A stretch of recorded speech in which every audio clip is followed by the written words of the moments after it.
Ko vai da bonego kamata e tau kamata mata mo e tau whakakwanga hea ang Bluetooth Pacifica tonga, mola e tolunga furumanga e tau tangata ni kua tau se whakakwanga whakalaulahi ke mole e uafulu e tau pepa kehe ni kua fuaki he USP.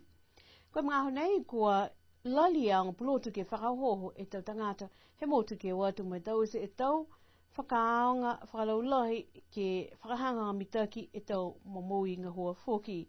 Koe taha mena fuki kua maiki ke tau se e tau whakakwanga mo e whakaonga he internet. Koe whale e tau whakatokanga ni kua maiki ang Bluetooth ke tau se ke lata mo e tau whanau aonga kua hawhangi ke whakaonga e tau koloa ia.